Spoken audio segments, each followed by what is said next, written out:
Hello, and welcome to The Catch, Redcar's fishing story past and present.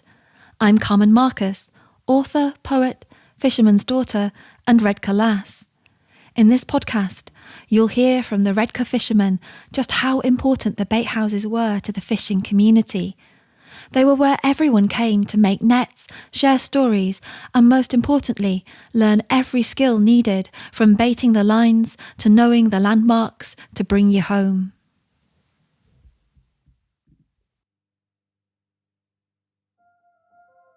When they're talking, because we get together, you old fellas do, and they talk back on the baithouse, Thompson's baithouse, and the chicks that got on. Your dad was the most marvellous knotter. He could make a piece of string, and do anything you wanted. You know, he was marvellous. You know, he said, "Well, you're making us a sheep," you know. he could. I mean, I'm not kidding. He was marvellous.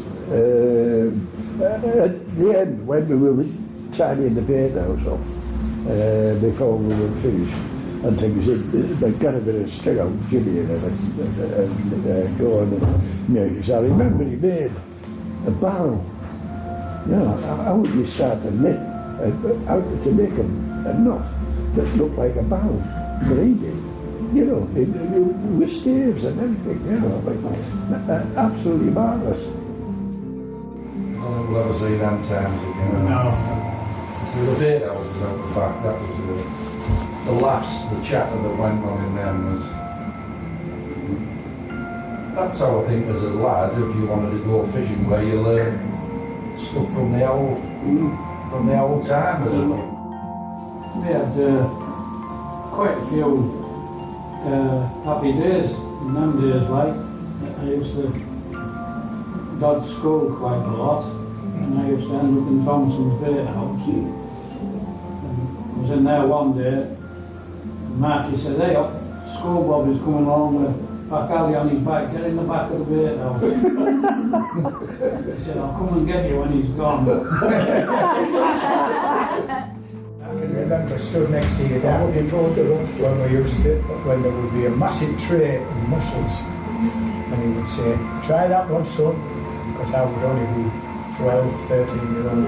"Try that one, a little tiny mussel, scale it down. Let me say, yeah, right off." And then he'd say, "Go on, you can try a bit bigger one." And that's how he taught us how to do it. I was telling you about the long line. Were that big that you could. I was too small to get the fakes up on this. Is what I was telling you. And they wouldn't stop me. They went and got a beer crate. And I stood on a beer crate and carried on. Because the lines were that deep, you know, they had that many hooks on the lines. The whole of the back of Fisherman Square, 3/4 of the baithouses, each cottage had a baithouse. 3/4 of those would be fishing, actually working as because people who moved in things and weren't interested in fishing used to rent these to fishermen who hadn't got a baithouse. But the atmosphere, when you think of the smelly mussels going around, you know, it's going in the nose now. And you used to have pokers in the fire all the time to burn holes for putting in lobster pots, because you had to make the lobster pots out of briarwood, you know, thornwood, out of edgebacks and hazels.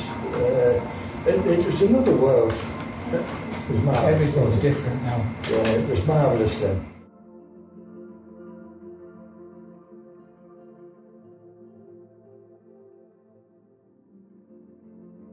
All that are fishing now couldn't have handled it.